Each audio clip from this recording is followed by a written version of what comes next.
Envisioning is great because we need to have a beacon, a compass, a lighthouse for where we're going.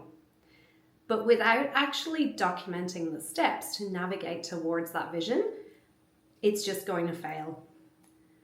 I'm Suzanne Rath, and you're listening to Endures for your daily dose of endurance leadership and life lessons. Now, in episode 11, I touched on the Japanese concept of misogi. And you'll recall I've also touched on the idea of living a life where you do things that you look back on with nostalgia or thinking, I can't believe that I did that. So I have a lot of things on my vision board for this year, and they all align with my values and with my identity, with who I want to be as a person and how I want to show up.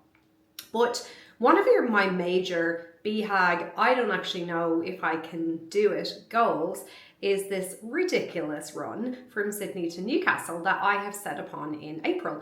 And I've put it out there to the world. And since I did that, it's not just about the training, but what I've been doing is putting in place the steps to actually get there and trying to essentially remove all of the barriers. So here's a bit of an update on where I'm at. In my evenings, on the weekend, I've been connecting with a number of runners in Facebook groups, in WhatsApp groups, people who I have never met before, but who have been so generous with their time.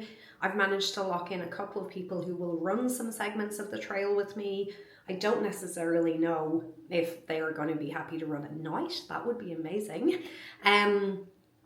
I have identified maybe some of the challenges, such as vehicle access in certain spots, so I know that's something I need to map out a lot more.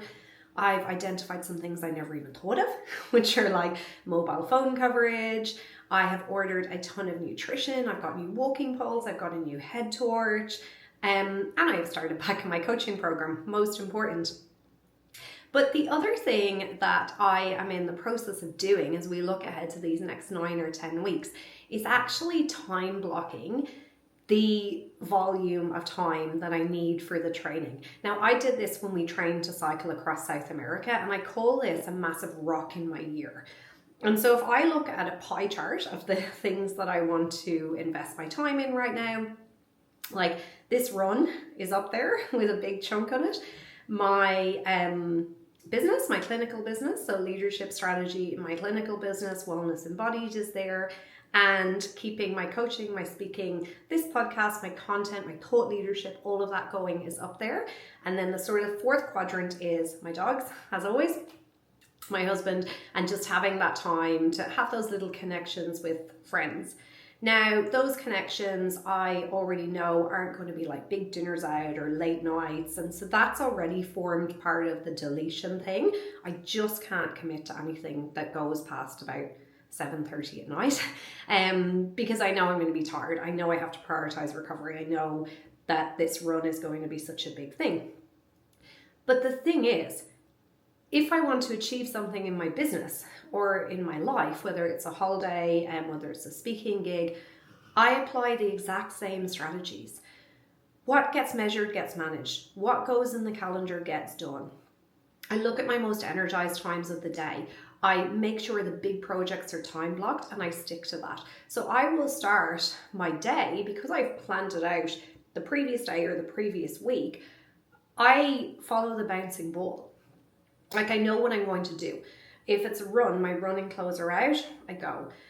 And so in that way, I'm quite intentional with then how I shift between spaces, because I allow enough time to recover or to eat or to do whatever. I'm not constantly running on adrenaline, and I'm very conscious of not constantly reacting.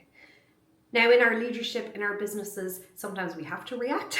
So we actually need to leave that buffer time for that. And so similarly with running, for me, it's putting in place that buffer time, like not planning to go like straight to a run, straight to a meeting, straight to this, straight to that. Putting in place that sort of buffer time so I'm not constantly driven by cortisol. And so for you, if you have a big goal for this year or a big vision, or maybe the New Year's resolutions are starting to fade away, just thinking, if it's something that's really meaningful to you, what are the first steps you need to take to navigate there? Who can hold you accountable, and what do you need to get rid of to get there? Thank you so much for listening, and I will see you tomorrow for more from Endures. Bye.